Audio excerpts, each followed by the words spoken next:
Can you get a job or a career? Can you educate yourself? Can you regulate the draw of temptation, drug and alcohol use in particular, sexual temptation as well? Oh, do you do anything that's remotely resembling civic responsibility? Are you a member of a political party? Do you go to church? I don't go to church because, their beliefs don't match mine. It's like, who the hell cares about your beliefs? You're like 16.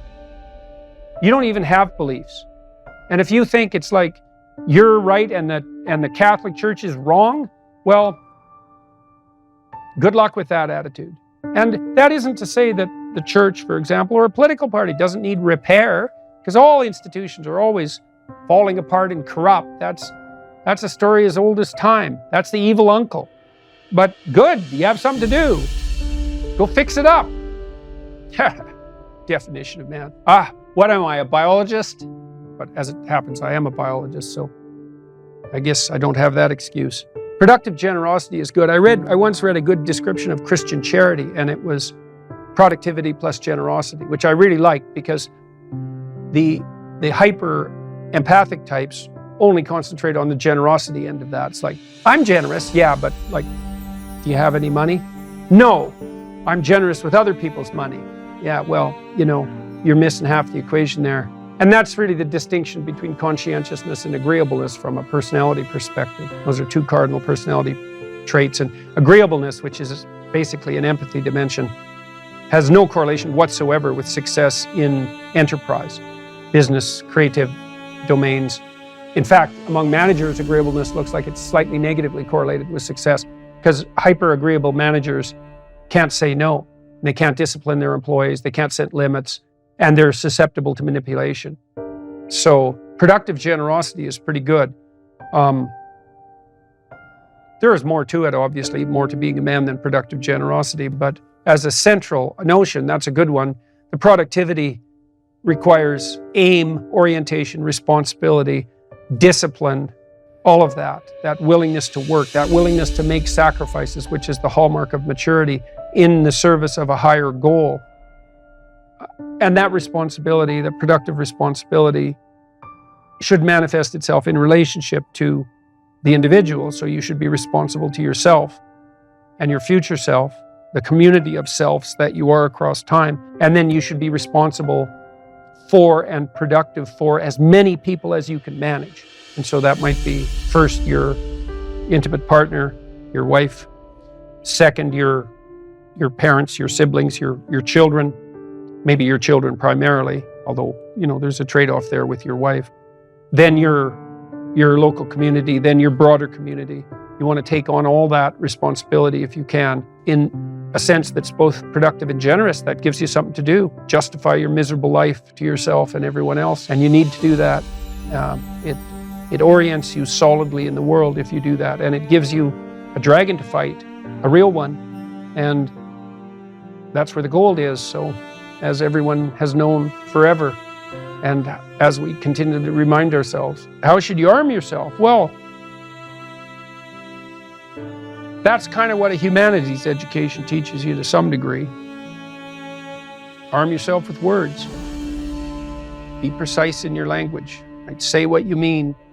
Read great men and great women. Make yourself literate. Get your tongue in order. Get it under your own control. Get rid of the ums and the likes and the you knows and the pauses. And get rid of everything you say that you only say to impress other people. And just see if you can say what you believe to be true. That's an adventure. That's the thing about the truth, If you aren't speaking the truth, well, you got to ask yourself, if you're not speaking the truth, who is it that's talking? If you're saying something that you do not believe to be true, it's not you talking. It's something else. It might be the part of you that wants to manipulate the other person into delivering what you think you want from them. Well, what is that spirit of manipulation that you've allowed to possess you? It's not you. Let's say you decide to live your whole life in that instrumental manner. You're going to craft your words like the student who says, well, I'm going to write what the professor wants to hear so I get the grade. It's like, well, you just turn yourself into that. Well, who is it that's doing that manipulating? It's not you, because those aren't your words. So even if you get the grade, it's not you that got the grade, it's the false you, it's the manipulative you. So you do that your whole life, you don't have your life. And then you think, well, God, that was a miserable life.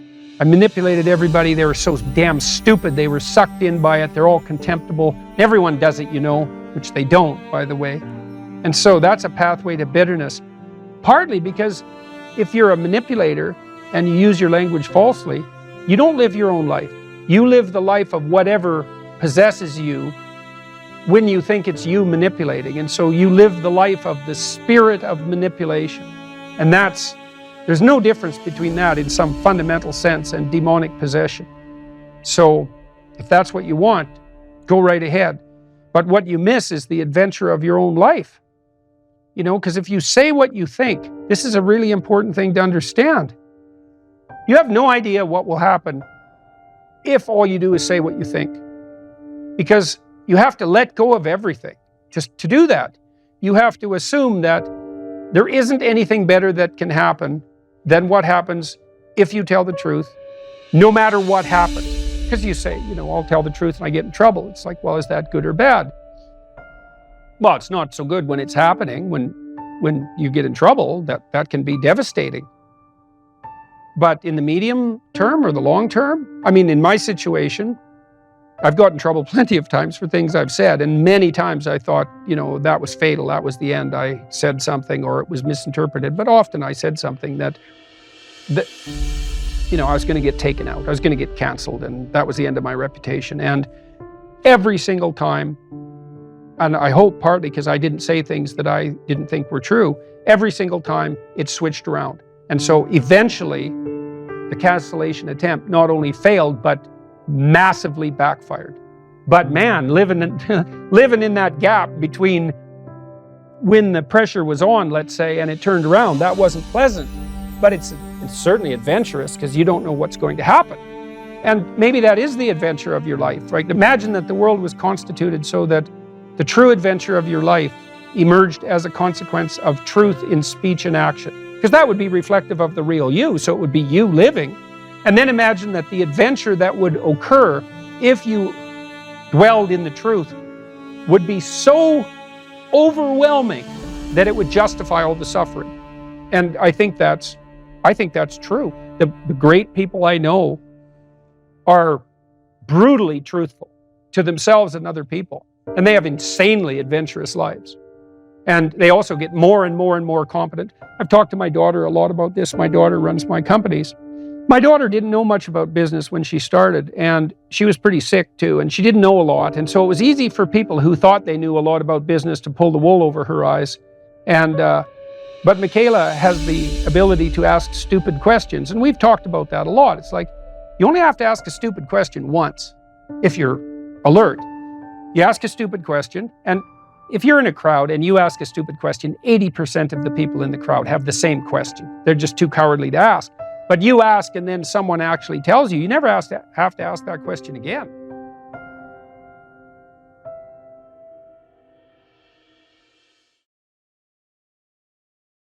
I wrote about this in Notes from Underground.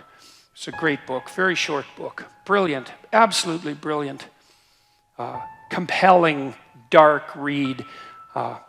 It's the confession of a miserable, resentful, like murderously genocidal bureaucrat who evaluates his own soul, I suppose, and confesses his sins. And it's also a critique of the idea of utopia oriented towards security.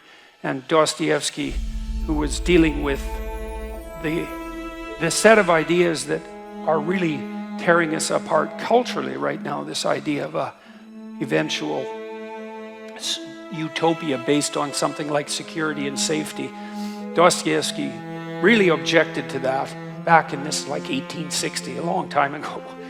He said, you know, the thing about people that you don't really understand is that, he said, fundamentally we're ungrateful and we can curse. That's what distinguished us from the animals, which I thought was pretty damn comical. But he said something very interesting, you know. He said, if you set up a utopia so that all people had to do was eat cakes and busy themselves with the continuation of the species, that, yeah, right, Russian humor, you know, that after a surfeit of that, after enough of that, which would happen quite quickly, people would just go mad just to break things, just so something unexpected and remarkable could happen, and that we're not built for security and safety, but for something, well, let's call it adventure, something like adventure.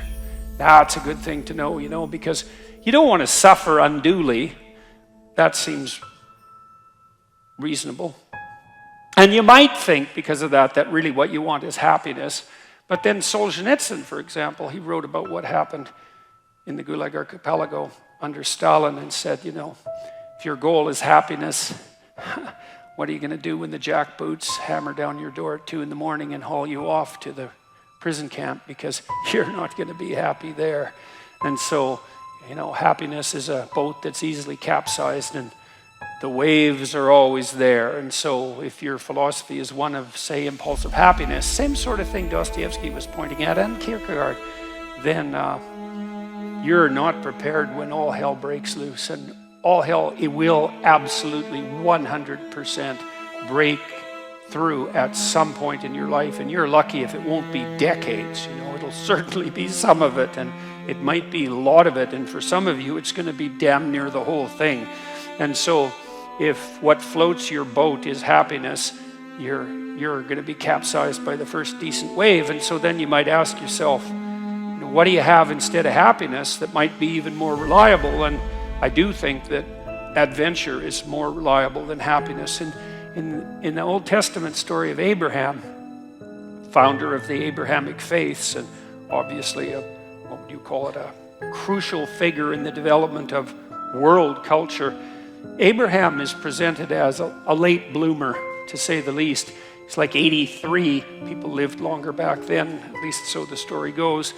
And he had a very rich father by nomadic standards, and he could just sit around in the tent all day. And, you know, a doting mother and a rich father, he could just sit around in the tent all day and eat peeled grapes and busy himself with the continuation of the species. And but, you know, God appears to him and says, get away, get out of your security, get out of your comfort, leave your family, leave your community, leave your nation, go out into the world. And it's a very interesting story. It's very interesting to contemplate it from both a psychological and a religious perspective, because what God is presented as in that book, which is a crucial book for as I said, for world culture, is God is presented as the manifestation of the Spirit that calls even the too secure and pampered to adventure. Abraham has a pretty rough time when he goes out and has his adventure. It's not all, you know, skittles and roses from then on in. Quite the contrary. I mean, he runs right away into like a conspiracy of elites to steal his wife. He runs into tyranny, runs into starvation. He encounters war. It's like he goes out in the world and he has the whole tragedy of his life, both on the social and political front and individually, you know. But the promise is the promise of adventure, and the implication is that if you have a sufficient adventure, then that cannot so much protect you from suffering, because perhaps that is impossible, but to justify it. And because you kind of know this in your own life. When you look at your life, you might look back on travails that you've undertaken, you know, and they've done end-of-life surveys with people and asked them what they regret. And, you know, people don't regret what they did that didn't work. They regret what they didn't do that could have worked, you know. They regret the chances they didn't take. And, you know, even if you do an evaluation of your biography, one of the things that you want to be able to say to yourself is something like, maybe there's nothing better you can say to yourself than this. You can think about this for yourself and see if it's true. That was extraordinarily difficult, but it was worth it.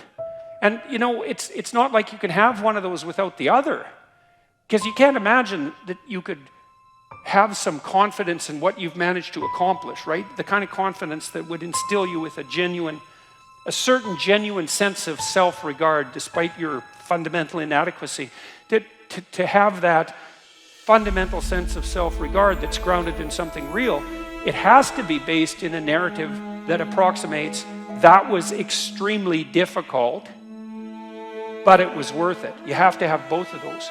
And so that's interesting, because one of the questions we always ask ourselves, this is the theodicy question, technically, you see the suffering in the world, you see the suffering of children, you see maybe your own children or your suffering, and you wonder, well, how can reality be constituted so that I can have faith in its essence when there is so much suffering? And one answer to that is something like, well, how much suffering do you want?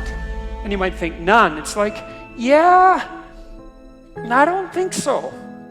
I don't think that's right.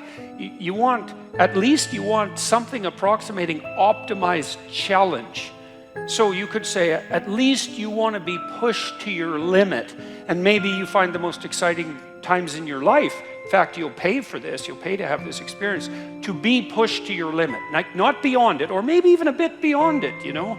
And maybe not so far beyond it that you crumble and break and things fall apart, but, you know, could you be pushed to your limit optimally if there wasn't the possibility of falling apart and breaking? Like, that's an open question. How are you ever going to take something seriously if the consequences aren't actually serious? You know, and there's something delightful about dancing on the edge. That's why Hawaiians believed that surfing was sacred, you know, and it's because to surf you have to be on the edge, right? And the waves can come and take you out at any moment, but without the possibility of the waves rising to take you out, then you can't dance on the edge, and maybe that's exactly what you want to do, you know, and there's good evidence from the neuroscience literature that consciousness itself is something akin to dancing on the edge. So technically, when you're conscious, when you're awake, your brain is occupying a position between something. It's a position that's something like between chaos and order.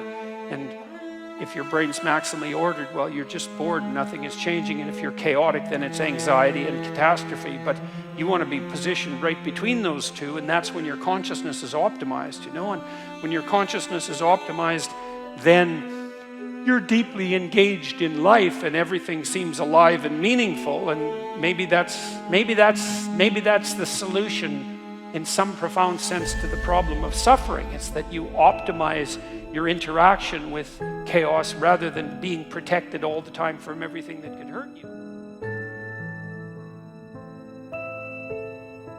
You kind of know this too if you have kids, because you don't want to keep your kids in an infantile state, and because when they're infants, pretty much what you do with them, say they're 6 months and younger, is you just keep them secure and safe, right? You just provide everything that you can for them. You have to do that because, well, what are they going to do? They just lay there fundamentally and squawk now and then. I mean, it's not like they're ambulatory. They can't go out and do things for themselves. And so it's up to you. And your goal is to keep them secure and safe. But once they start being able to move around, then increasingly it's sort of up to them. And if you have any sense as a parent, the psychoanalysts used to say, the good mother necessarily fails. And what did they mean by that? They meant, well, if you're committed to your infant when you're a mother for the first 6 months, it's like it's all the kid, 100%, full self-sacrifice devoted towards the infant. That's the right attitude. But even by 9 months, child can crawl around quite a lot. They're developing something of an independent will. You start handing them challenges. You start handing them responsibility, and you keep them on the edge. And some of your kids are going to be able to be pushed harder than others, and part of the reason you have to develop a relationship with your kids, and your husband for that matter, is so that, you know, you can keep them dancing on the edge, on the proper edge. And that's even better than the mere provision of security.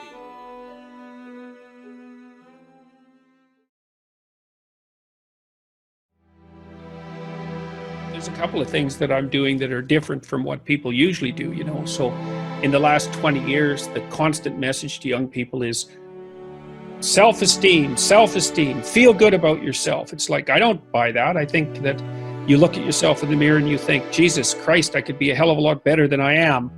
Yeah.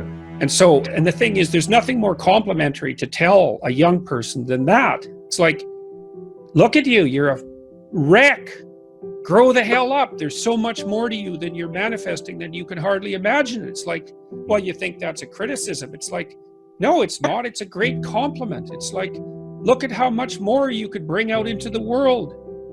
Yeah. Get your aggression under control. Strengthen yourself. Like, take on some responsibility. See if you have enough bloody courage to tell the truth. Put your life together. Stop whining. And the men eat that up because no one's ever told them that, which just breaks my heart. Yeah. It's so bad. And, you know, the boys are pulling out of everything. They're pulling out of university. They're pulling out of life. They're pulling out of marriage. Yeah. And because of that, they're more awkward and unsophisticated than they would otherwise be, and much more prone to make sexual errors, some of which are, you know, predatory malevolence in the small proportion of cases. But it's another one of those situations, you know, like, imagine that 1 in 100 men are sexual predators. Yeah. Probably, maybe it's 1 in 50, but let's go with 1 in 100. Well, that small proportion commit all of the sexual predation. Like, if you look at criminals, it's a Pareto distribution again. 5% of the criminals produce something like, well, the overwhelming majority of the crimes, right? It's a small coterie of specialized people who are responsible for all the criminality. Lots of people are in prison because they did one heinous thing, you know, like they got enraged or drunk and did something violent. But there's the serial criminal types, and they're the ones that like, we had one guy in Toronto, for example, who ran a bike theft ring, and they finally nailed him. And like, there weren't any bikes stolen in Toronto after that. It was just him and his little coterie of, you know, organized bike thieves. And these guys that are being outed, these serial predators, they are responsible. Like, one predatory guy can prey on, who knows, 500 females, 1,000 females in a lifetime, you know? So it almost seems like, I mean, this is a lot of guys. I was one of these guys who sort of turned away from society for a while, like into computer games and like this slacker identity, which is sort of, I guess it's always been there. Like you turn to like away from all responsibilities and you go to the dream world. But the opportunities to do this is so much larger now. Well, it's the Lost Boys, like in Peter Pan, right? They're in Neverland and they never grow up. And Peter Pan is their leader. That's the story. And it's not surprising because it's easier to occupy yourself trivially than it is to do something difficult. What are the top 3 rules for being the best man I can be for the people I love? Well, you know, rule number 1 is ask that question. That's a good question. You know, that's a meditative and prayerful question. You know, I don't think there's any difference, by the way, between prayer and thought. I think that thought is secularized prayer. I think that's even true, like, evolutionarily and historically. And then the question is, well, what is prayer? And by implication, thought. And that is the opening up of yourself to revelation, and then the critical analysis of the revelation. And so what do I mean by that? I mean, when you think, you admit your ignorance, because why think if you're not ignorant? And you note that you have a problem, and you formalize the problem, which is to ask the question associated with the problem, and then you open yourself up for receipt of an answer. It's really important to get the question right. There's the first rule. Get the question right. That's a pretty good question. That question is, how am I the best father and husband in relationship to those I love? And then that has to be a question. And then you can ask yourself, think, okay, well, you know, how would have I liked my father to have conducted himself? And how did fathers that I knew, that I admired, conduct themselves? And how did great men in history who would be models for fathers conduct themselves, and what is the eternal spirit of the redeeming Father? Those are all the same question at different levels of depth. And if you ask yourself that question, you'll stumble towards a revelation of the answer. And then it's incumbent on you to embody that, to act it out. You could ask a different question. What stupid things am I doing that I could stop doing, that I would stop doing, both, that I could stop doing, that I would stop doing, that are interfering with me being that? And man, that's a great question to ask yourself every morning. You know, what stupid thing am I doing that I could quit doing? That I would quit doing? Because those aren't the same thing, right? Because you know there's stupid things that you're doing that you're just not going to quit doing because you like them. But there might be something on the edge there where, weak and useless as you are, you could stop that. And you know, part of the reason I wrote this one rule here, the first book, I think it was, tell the truth, or at least don't lie. Well, why did I formulate it like that? It's like, well, you can't tell the truth because, like, what the hell do you know? But some of the things you say are lies, and you know it, and some of the lies that you tell, you could just stop telling. Well, start with that. You know, incremental death and regrowth. Incremental death and rebirth. And you let the lies die, and you let something new emerge instead, right? That's the resurrection. So you let the spirit of deceit perish, and you let the eternal spirit of redemption arise in its place. And that's really good for you, and it's really good for your wife. It'll spice up your sex life like mad, and because she'll actually want to have you around. And that's kind of useful if you're trying to seduce someone, even your wife, who you might think is otherwise obligated, and perhaps she is, but I don't know how much fun that is. Obligatory sex. It's like, that's not a very good idea. And it'll be really good for your kids, and maybe there's enough to you so that it won't just be good for you and your wife and your kids, but maybe it'll be good for your friends, and then maybe for your community, and who knows what would happen if you really got your act together. You know, like there is this weird idea that's central to our culture that because we're all of divine value, that we have the spark of God himself within us. And but we don't allow that to make itself manifest because we lack the courage and the faith. And yeah, I think that's exactly right. And so it's an open question, you know, if you as a father decided you were going to take the bushel off your light, and that'd be great for your kids, you know. And one of the things you got to understand about your kids, this is really worth knowing. Your kids want to have the best relationship with you that they possibly could have. Like they're 100% on board with that idea.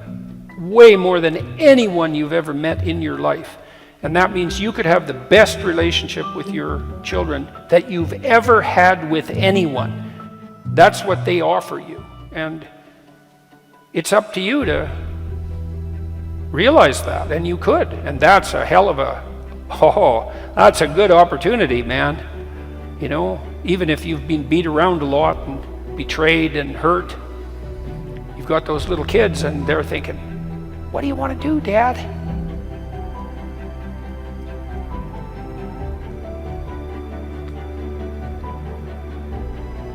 You know, and if you're bitter, that'll cut you to the quick and you'll hurt them.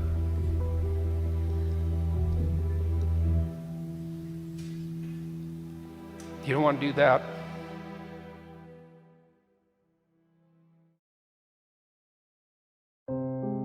Imagine that you're miserable, and then imagine that you're miserable in your marriage. And then you might say, well, are you miserable because you're ill-constituted psychologically, or are you miserable because your relationship isn't what it should be? And the answer is both. And so then you might ask yourself as well, do you think you could be sane for any length of time if you went through your life and you had no intimate relationship and you had no children and the close family bonds that would entail, and you had no parents or siblings, and you had no friends, and you had no social community whatsoever? Could you still be well integrated psychologically? And the answer to that is clearly no. We know, for example, that you can punish people intensely, even if they're very antisocial, by subjecting them to solitary confinement. And that in itself shows how dependent psychological well-being and sanity is on proper nesting within a hierarchically structured social community. And so then it's probably better to think of both identity and sanity in a rather musical manner. You know, in a great symphony, every note and every phrase has its place within the totality that's defined by the whole of the piece, and every part plays its part in the magnificence of the whole, let's say. And so if you're a popular child, you can play well with others, and that means that you can adopt shared and socially negotiated frameworks of identity. And if you're a well-constituted and popular and desirable adult, in all likelihood you have a long-term intimate relationship. You have children or siblings and parents, and you've established good relations with them, and you keep each other mutually in check and mutually motivated and mutually sane. And then you have friends who are surrounding you who are contributing to that sanity, and then your family and your friends and your marriage are integrated into a broader community, and maybe you adopt your civic identity in relationship to that broader community, as all of you are doing tonight, merely by attending this event. You've decided that you're going to step outside the narrow confines of your subjectively defined identity and contribute in some manner to the integrity of the whole and all its parts. And then above the local civic community is the level of the state, and then the level of the nation, and then the level of the international order. And all of those have to be in sync and in harmony in some real sense for any individual within that entire hierarchy to be truly sane. How sane do you think you could be in the middle of a war fought between your nation and another nation? And I'm afraid you all might have the opportunity to find out sooner rather than later, although I hope that that's not the case. And so I predicated the Conservative Manifesto on the proposition that what conservatives have to offer young people is a much more comprehensive view of what constitutes identity than this idiot solipsistic claim that you define yourself subjectively like a 2-year-old, and that you can demand that people treat you according to how you feel, whatever that means, in opposition to the identity that you would negotiate as a fair player with other people. And so conservatives can say to young people, look, you want to find meaning in your life. You want to find a meaning that sustains you through catastrophe. You want to be able to be a resilient person. You want to have worthwhile things to do. And you're going to find that primarily in the service that you grant to others and in the responsibility that you voluntarily shoulder. And that's a much different story than you get to be whatever you want moment to moment because of how you feel, and that all constraints placed on your hedonic short-term self-satisfaction are to be regarded as nothing but the manifestation of power and tyranny. That's such a demoralizing viewpoint, especially for young people. When you talk to anybody who's a little older and maybe has the wisdom that goes along with age, if they're fortunate, they know perfectly well that the most of the significant and sustaining meaning that they've found in their life is a consequence of reciprocal service to others and voluntarily undertaken responsibility. That shouldn't be regarded as a limit in some sense on the quality of your life. You know, people think of marriage as a unnecessary, bureaucratic-ridden, patriarchal arrangement that's nothing but oppression, and they think of children as nothing but excess responsibility, and that's utter rubbish. You could make the same case, I suppose, about career and education. It's like, those are opportunities, man. And they're opportunities to do something significant with your life. And you're going to need to do that because you're going to encounter periods of suffering, intense suffering, when it's difficult for you to make sense out of the logic of existence.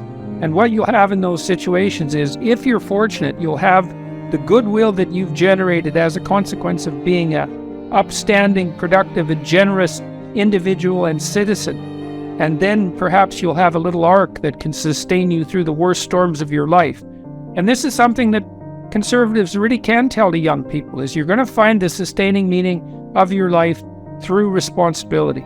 And that is the case. I certainly saw that time and again as a clinical psychologist in all my practice, helping people sort out the desperate chaos of isolated and lonely lives, pointless lives, lives that were expended in futile isolation and in resentful rebelling against the imposition of any responsible order, instead of carrying that forthrightly and understanding how integrally that voluntary commitment is associated with sustaining meaning. And you're going to need it. Mark my words. I think the way you do that, the way you restore the moral authority of your nation, is by restoring your moral authority and your moral authority in relationship to the relationships that you have. Get your act together.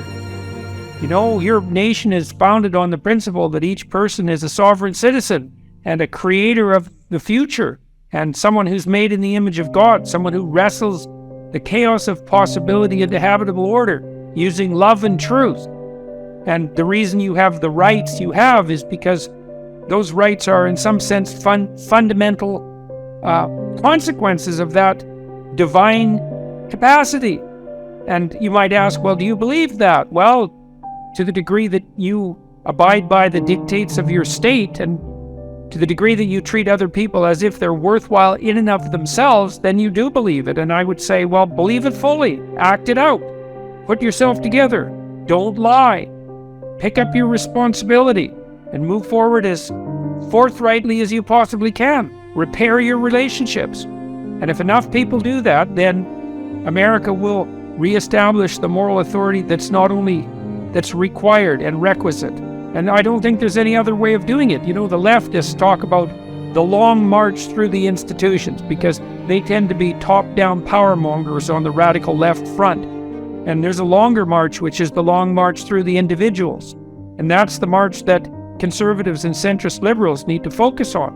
Redemption is an individual issue in many regards, even though we have to be nested in our social communities. And it's an individual responsibility. So evaluate your sins and clean them up and sort out your relationships. And then you can expand outward into the civic community and you can have a positive influence there. And there's no other way of doing it that's real. All the rest of it's just facade and treachery.